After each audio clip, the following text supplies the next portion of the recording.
Hey, hey, hey, Sharon Horne-Ellstrom here, Pajama Grandma with a crown. I'm feeling a crown today. A crown and coffee. I need more coffee today. I don't know about you. Hope you're having an awesome day.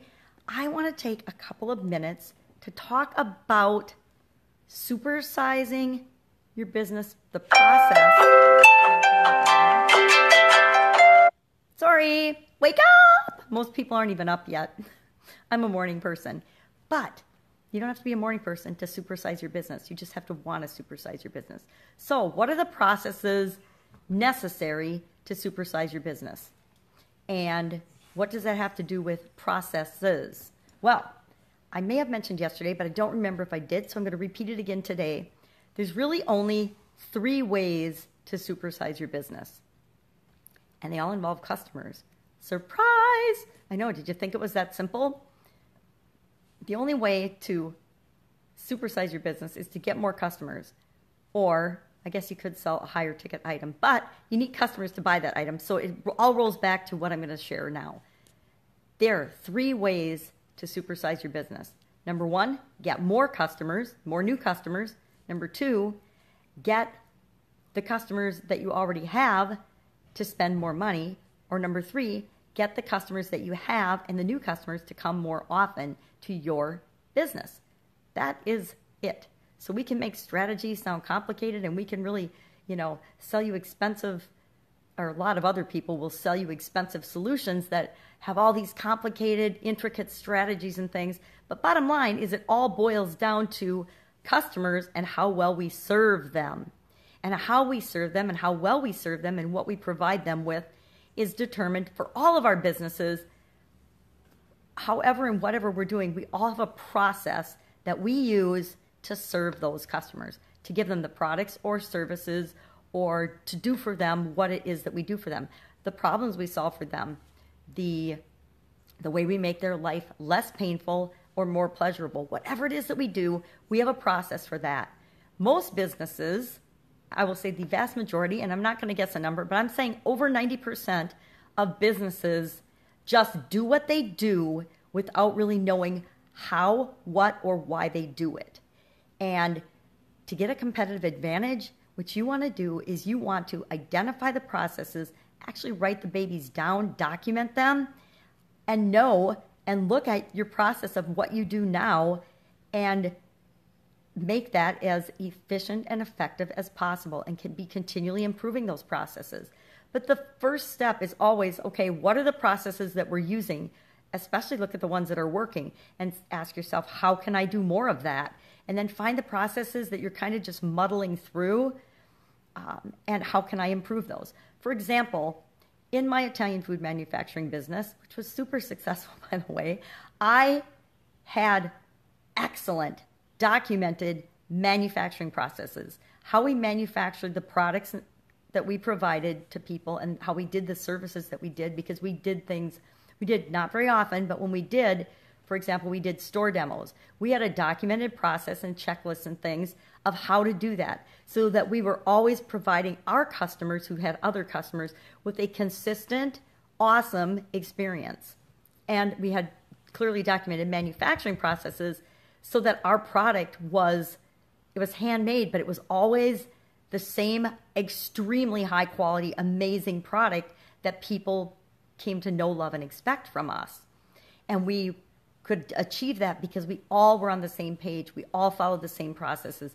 We all used the same recipe. I love cooking and baking, and so I love recipes. I don't use recipes. I'm not one of those cooks. But in the manufacturing business for food, we had very strict recipes, but not just the recipe, but the processes and the procedures that each person used to measure the ingredients that went into those recipes.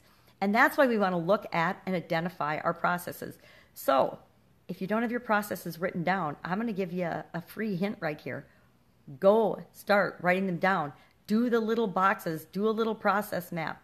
If you would like, comment #yes below, and I will share. I've got a process mapping procedure that I created with a group of people when I was in corporate America. And I've taught this to thousands and thousands of people. And it's just how do you write down and identify your processes And it can be super simple. Hey, you can write them down on a napkin if you want, if that works for you. But you want to make sure that it's kind of like having your goals not written down. How many people listening to this will admit that they don't have written goals? I suspect if you have a business and a successful business, at some point you've written down your goals before. You might not have, and I would love to know that. But to me, it's the same thing. Having your processes and procedures documented and written down in whatever form. It doesn't have to be fancy. It doesn't have to be regimented.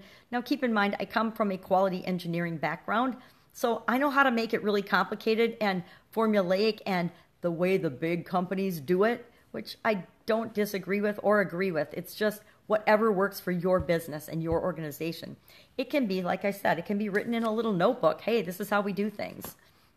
So that we can actually look at and decide, is this the best way to do things? So the first step in coming up with your strategy, and I will almost say not maybe the most important, but a very important step to really ensure your success and guarantee that you're going to be providing the best service and quality to your customers, which is really, that's paramount, because whoever does that wins automatically and supersizes their business. But they have to know about it. That's a whole marketing thing. But today, it's all about knowing that it's important to know what you're doing and understand what you're doing. So that's the first step in being able to improve it.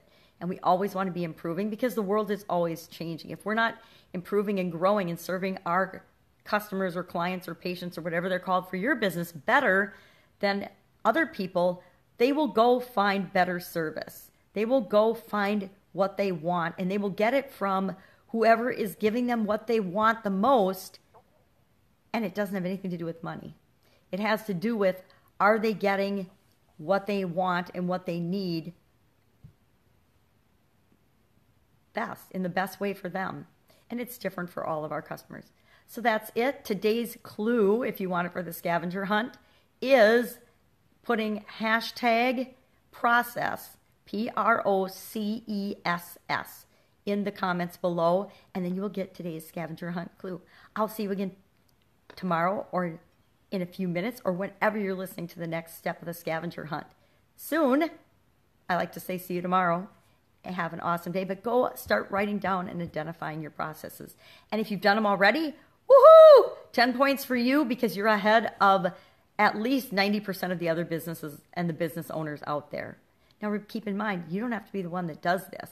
You can have someone else in your organization or somebody else that you know actually document and write down the processes for you. Just describe to them how you do things and let somebody else write it down. Or you can make a video capturing it and have somebody else transcribe it. Or you can just video record the notes of the processes that you do. There's a lot of different ways to get that information out of your head and onto a piece of paper or into a computer.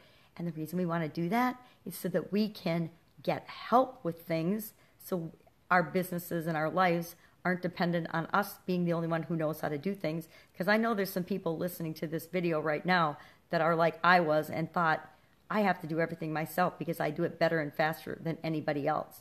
Wrong answer. If you want to supersize, we have to let go of that belief and just do a good job teaching and showing other people how to do the things that we do so well so that they can do it too. Because I guarantee there are people out there that can do absolutely everything on the planet better than I can.